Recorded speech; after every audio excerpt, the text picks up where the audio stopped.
May it please the Court. Jessie Harrell with the firm of Creed & Gowdy. I'm here on the appellant, Mr. Koshenina. As the Court is aware, the primary issue in this case is the fact that the trial court determined that Mr. Koshenina should not be the guardian of his incapacitated spouse, despite the fact that that was her personal, private decision to designate him as her pre-need guardian upon the showing that it would be in her best interest not to do so. I wanted to start with a quote from the case of In re Guardianship of Browning, which is cited in my brief, but it's a Florida Supreme Court case, and in that case it said, "We begin with the premise that everyone has a fundamental right to the sole control of his or her person. And the issue involves a patient's right of self-determination and does not involve what is thought to be in the patient's best interest." Okay, I'm going to cut you off. Okay. I've been cutting everybody off here. Was there competent, substantial evidence in this record? I know the judge didn't specifically find that she was not competent at the time, but would there have been competent, substantial evidence in this record to support that this woman was not competent at the time that she made the designation? Not under the standard of competency that she understood that she was selecting someone to make a decision for her in the event that she could not. The trial court was questioning whether she understood the language of the document. He said that he seriously questions whether she could have fully understood what the document provided. Competency to be able to designate someone, you should be allowed to designate who you choose to be your pre-need guardian, even if the dementia process is set in, as long as you understand that you are selecting the person that you trust to make decisions for you when you cannot. And so there is competent, substantial evidence in the record to support the fact that she didn't understand how to draw a clock face. She didn't remember what she had for lunch. She couldn't remember new words. But there was no competent, substantial evidence in the record to support a finding that she didn't recognize her husband anymore. If she couldn't understand what she had for lunch, this is a serious legal decision that's being made here. If she couldn't understand what she was having for lunch, couldn't the trial court by implication have found she really didn't understand the implications of her decision, not just necessarily what the document said? Well, Your Honor, you understand my question? I mean, it seems to me you're slicing hairs pretty thinly here. well, I think that, you know, that's looking at a short-term, long-term memory issue thing, and but it was the siblings' burden as the people who were trying to undo the designation to prove that she didn't have that competency. And all the evidence showed she still recognized her husband and appreciated her husband. And, you know, but doesn't the decision go to more than just loving? It's the decision that who can best take care of me? And did she have that competency to do that? I understand she recognized her husband. right. I could recognize my wife, and my wife could be kicking me all over the hootie and abusing me. I know that there's no finding of abuse, but doesn't the decision come down to the competency to understand who can best take care of me? And wasn't there enough in this record for the trial court to question that? I don't think that should be quite the standard, Your Honor, that it shouldn't be who can best take care of me. These are personal, private decisions, and you get to make them regardless of the wisdom of doing it. Just like you can say, I'm going to refuse I understand a blood that, but transfusion. Just because you recognize somebody doesn't mean you're competent to know who can best make those decisions for me. And that seems to be the competency we really should be talking about here.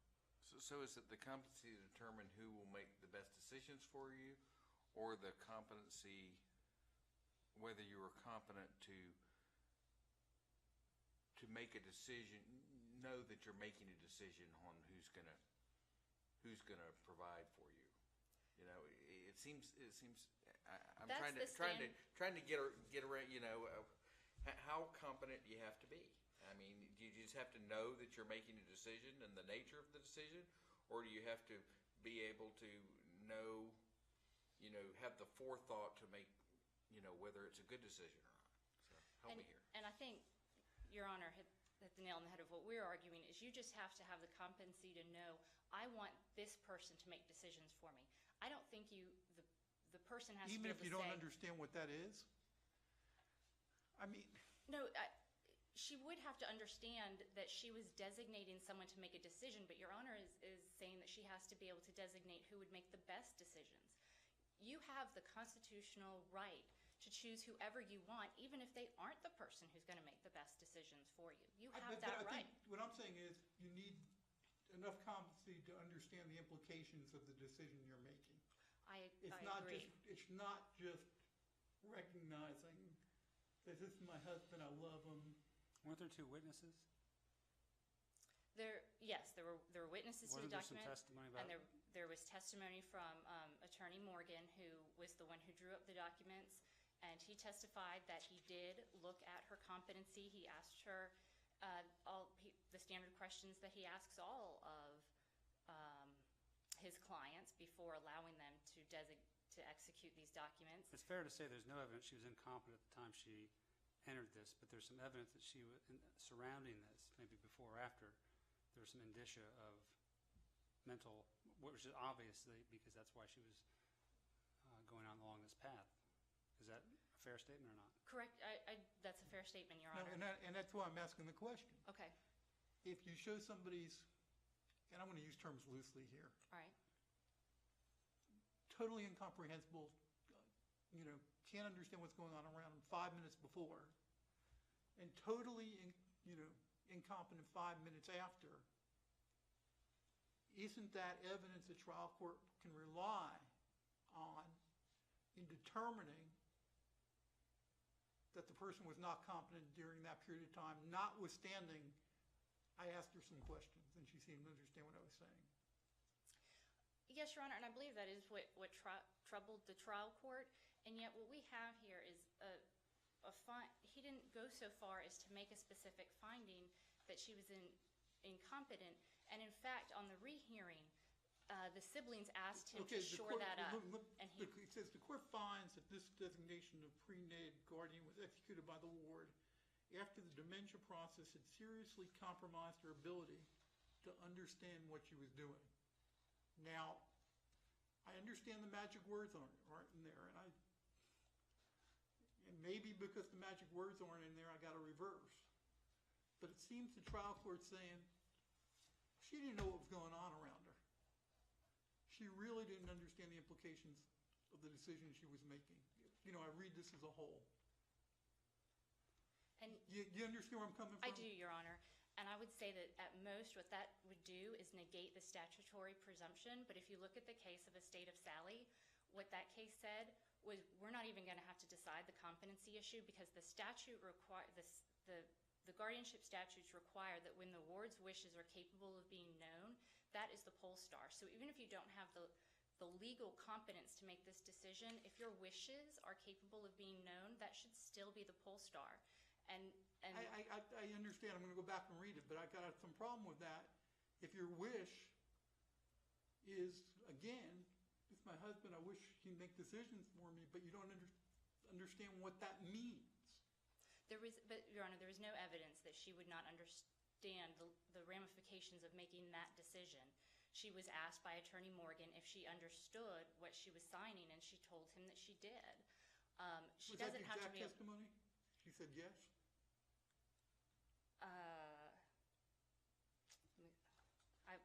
There was some testimony that it was yes, that she did give some yes or no answers, and She was asked about this declaration, and she said yes, yes, yes, but she didn't go beyond it. yes, I believe that is. Something like that. That's basically So is correct. that conclusive evidence that the trial court has to accept? I mean, I find it a lot more thing, yeah, I understand he's going to be making these decisions for me, and I want him to do it. So what if the wife had gone in to sign this declaration that the husband was going to take care of her, but factually the husband had Alzheimer's and didn't recognize her at all, but she didn't realize that. She her memory of him was from years previously when he was competent and able to do everything and be her white knight kind of thing, but she.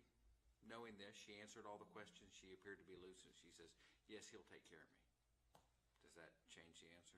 Well, it would, because then he would be unqualified to serve under the statutes. And Wasn't that the point here? There's a two-part inquiry. First is, should her designation be overridden Correct. by the government authority here to override it through the court's action, right? Right. And that's was she competent or was she not? It's a binary question. It's not a best interest question at that point. It is not. There's a second part of the statute that gets into the best interest, which says, okay, now that she has designated this person, the court has to determine perhaps whether it's the best interest or not to honor that.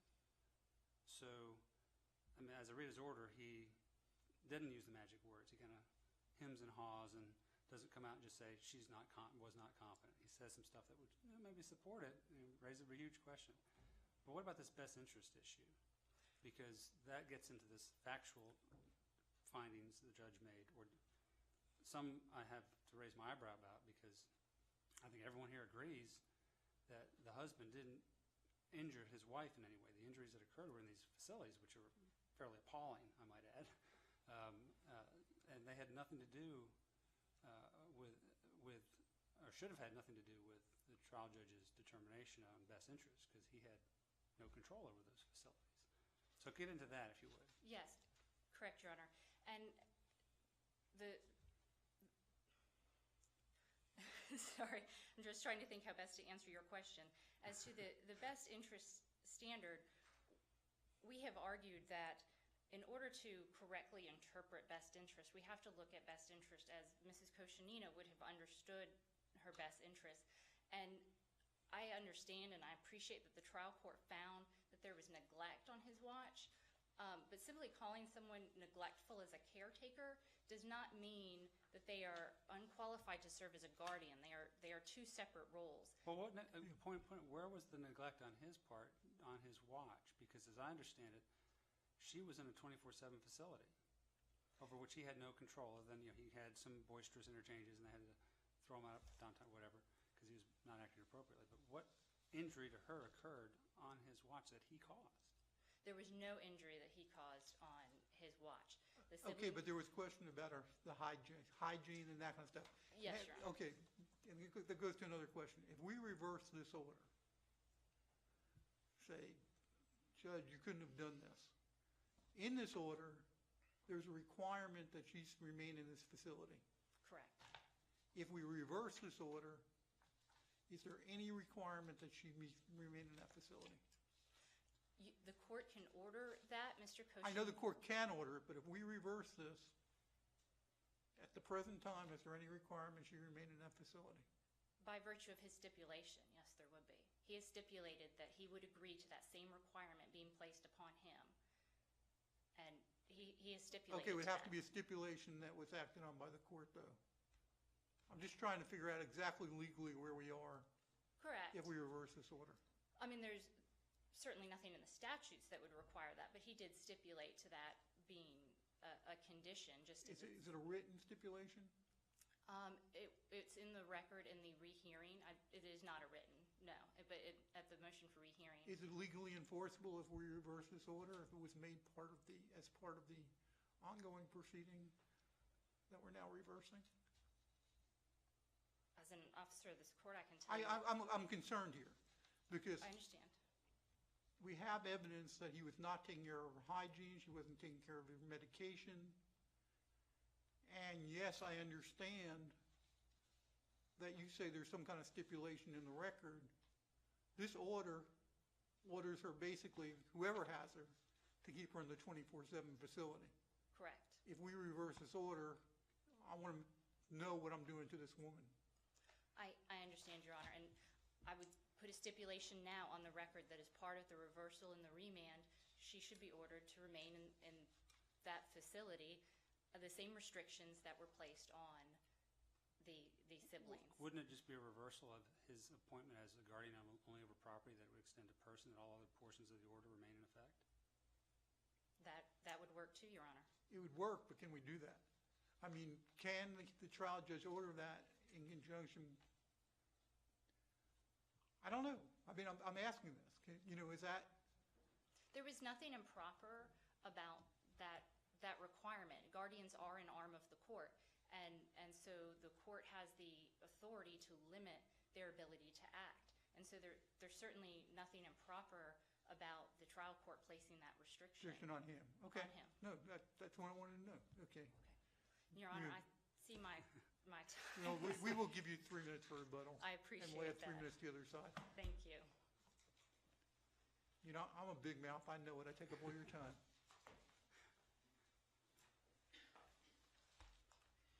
May it please the court. My name is Amelia Henderson. I'm with Kramer Law Center, and we represent the appellees, John Bevins and Carol Draper. And what the appellant is asking you to do is to carve out a special exception from the statutory guardianship protections for a spouse. Not only for a spouse, but for a recognizably neglectful spouse. I don't read them to be saying that at all. I think what they're asking us to do is to look at the trial court's order and determine whether it's made proper findings as to competency, and secondarily, whether the factual record supports the judge's conclusions that there was neglect by the husband and other items sufficient to overcome the presumption that he should be designated as her primary guardian. Yes, Your Honor. I would like to address the factual record. There was substantial competent evidence that the husband was neglectful. I know you said that she was in a facility, so... Well, what did he do once she was in the facility that was neglectful? That could support the trial. The problem is that what happened before she was in the facility? The question is, what in the record supports the trial court's findings subsequent to her being put in the 24/7 facility? Your Honor, after she was put in a facility, he wasn't necessarily neglectful, but he did behave in a way that... There's nothing. Is that the answer? I think she was going to say that he behaved kind of abusively to staff, did some other things, was kicking the bed, Yes, and Your those Honor. kinds of things that would show neglect. I mean, so get it out, lady. Yes. Sorry. Thank you, I'm Your sorry, Honor. it's a long day. But I understand what you're saying, but I don't understand where his dust-ups with staff go to being neglectful to the ward. So explain that part of your theory to me. Okay, I would like to leave neglect behind, if that's all right, and explain how his behavior led the court to decide that his appointment as a guardian would not be in the ward's best interest. Because appellant focuses on his role as a caretaker and his neglect as a caretaker. There's a lot more to being a guardian than being a caretaker. If you are the guardian of someone's person, you are in charge of making all kinds of decisions for them. You have to interact with their doctors, their caregivers, and make decisions and work with them to get them the best treatment possible. Mr. Koshenina showed repeatedly that he was not able to do that consistently, that in fact he interfered with the ward's care and upset her and her caregivers. And that was a big part of what led the judge to conclude that he would not be in her best interest as a guardian, even though she was in the facility. So does it matter whether the caregiver, I guess if he upset her, but I'm trying to figure out, does it really matter if he upsets the caregivers? In this kind of analogous to, parent a child, and you may not be the best parent out there, and there might be another couple down the street that would be a better parent than you, but you're the parent. So in order to interfere with that relationship, they have to show that you're unfit, not just that someone else would do a better job, right?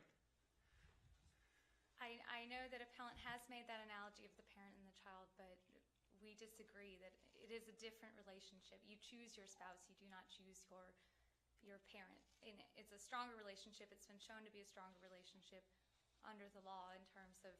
Why should we be treating somebody that's incapable of making their own decisions any differently than a child? I understand your point, but in a child, the court does not appoint the initial parent of the child. They don't take, they may be asked later on to decide if they should take that child away from the parent. But in this case, the court was asked to appoint a guardian. Since he's making that decision up front, it's his obligation to... But there was already a presumptive guardian. So you had a guardian in place that until some evidence shows otherwise, the ward was entitled to appoint this pre-need guardian. So, If she was competent, Your Honor, but Okay. even so, that presumption may be rebutted, and in this case it was rebutted Okay. by competent, substantial evidence that his appointment would not be in her best interest. okay. Okay. So within the trial judge's order, what specific findings did he make that said that, or that she was not competent? Did he specifically find she was not competent?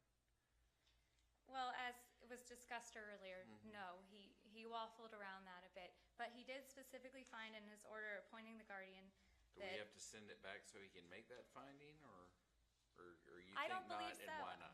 I believe that his finding that the appointment of the husband was contrary to the ward's best interest was sufficient to override that designation of pre-need guardian. Under the statutes, he is allowed to decline to appoint a pre-need guardian if he finds that such appointment would not be in the ward's best interest. He did find that, and it was supported by competent, substantial evidence. Well, that goes to my question of, he makes some findings that actually are inconsistent with the record. He said that her condition improved under the guardianship of the brother and sister, when in fact she had the most severe injuries possible, multiple injuries, brain injuries and so forth, while they were on their watch. So I'm really struggling with the contradictions in the trial judge's order and the actual facts in the case. In terms of injuries, I don't know that that it would be fair to say that she improved, but in terms of everything else, is that a concession that the trial judge's order in that respect is erroneous? no, Your Honor, because in a different way, her condition did improve. There was testimony that she became more engaged once she was put in a facility full time, and her care was supervised by her siblings.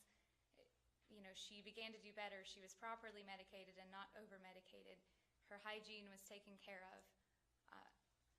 So she did improve.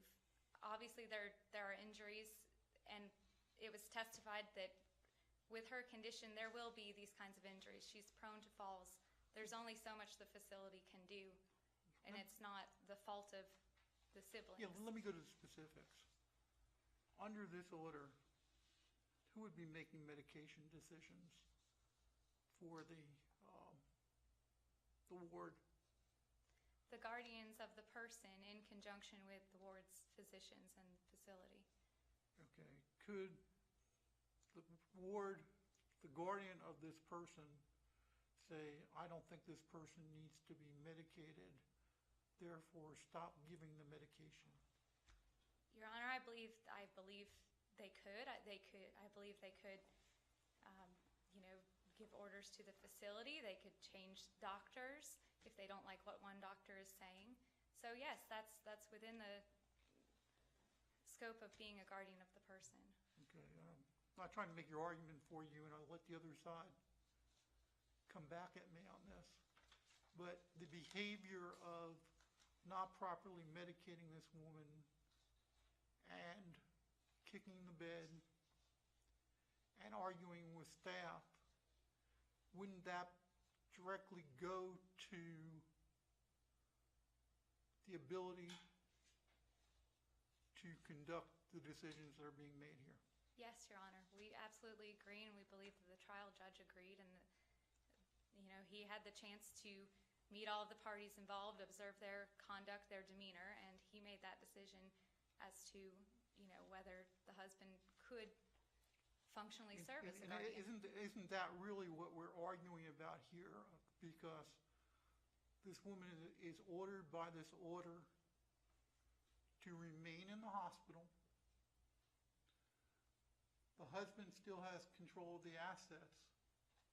So all we're really arguing about here is the ability to make medication decisions and the ability to interact with doctors. I mean, correct me if I'm wrong. I'm going to get both sides. I mean, I really want to try to find out what we're really haggling about here. Rather than these wonderful terms about ward and stuff, we're haggling about those things, medication decisions and dealing with the doctors. Your Honor, yes. Essentially, that's what's left. The court has restricted things, and obviously he delegated the property to the husband. But our clients would like control of that because they believe that they can interact with physicians, with caregivers, in a way that will provide the ward continuing dignity throughout the rest of her life. Where are they located? They live in Texas, Houston. Both of them? Yes, Your Honor. And before you sit down, I'm going to apologize for what I did at the very beginning. That was inappropriate. You know, when I said, get it out, I'm sorry about that. It's been a long day, and I do apologize for that, okay? That's all right, Your Honor. You're doing a good job, and I should have kept my mouth shut. Thank you, Your Honor. I did actually want to address the competence issue. We don't believe it should be decisive, but you did ask if there was competent substantial evidence to support that, and we believe there was. The standard of what it would take for somebody to be competent to sign a designation, we believe is analogous to a will. I know in the reply brief that was challenged, saying, well, it's not like she doesn't have to know what her property is or who the right people are to give it to, but we believe that she did have to understand the practical effect of what she was signing. And whether or not somebody did have that kind of competence can be shown with evidence both of what happened before and after, if not during that signing.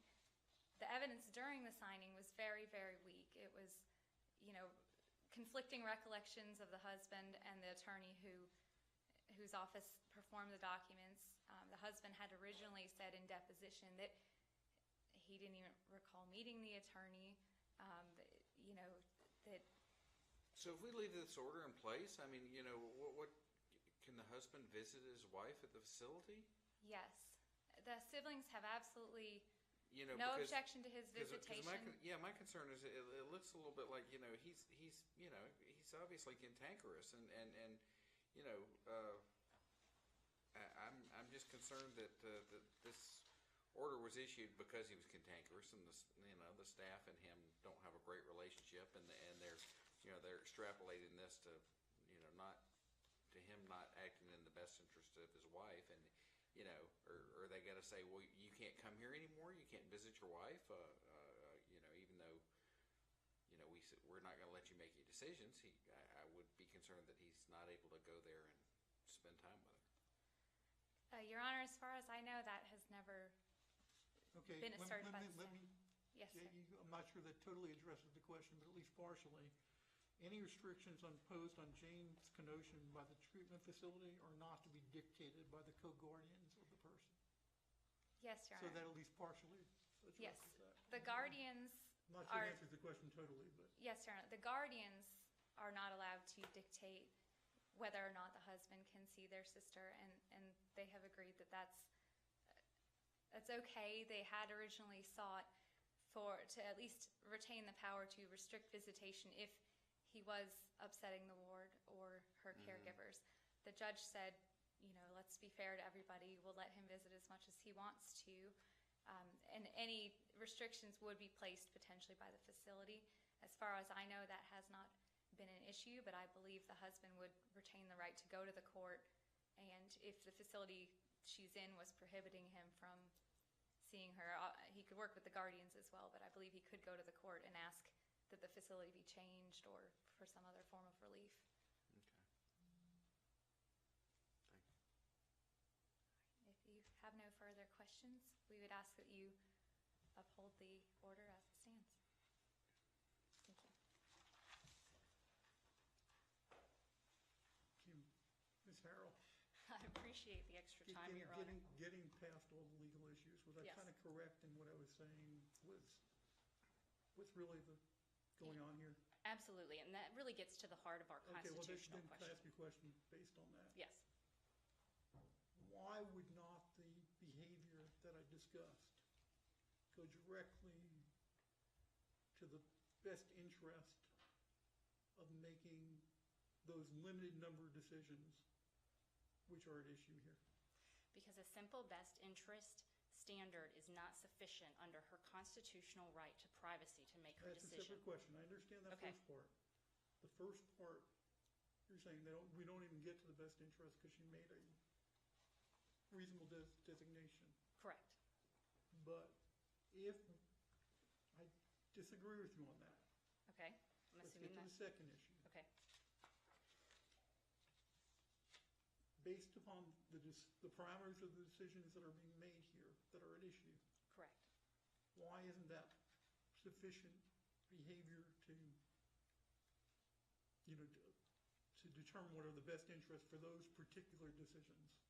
Your Honor, because if Mrs. Koshenina were still competent, she would have the right to refuse all the treatment. She would have the right to say, you know what, doctor, I want to try an aspirin regimen. I want to try not taking as much Ativan as you prescribe. Everybody has the right to second-guess their doctor's decisions. And what the evidence shows is that Mr. Koshenina second-guessed her doctor's decisions. That doesn't mean that it's not in her best interest for him to be doing that.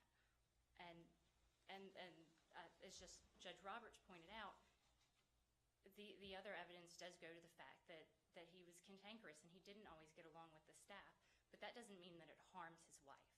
And the showing of best interest in order to withstand constitutional scrutiny, it needs to be more than the trial court simply saying, I think the siblings can do a better job. It needs to be saying, what did she understand her best interest to be?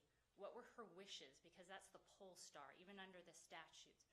What were her wishes? And can those wishes be fulfilled?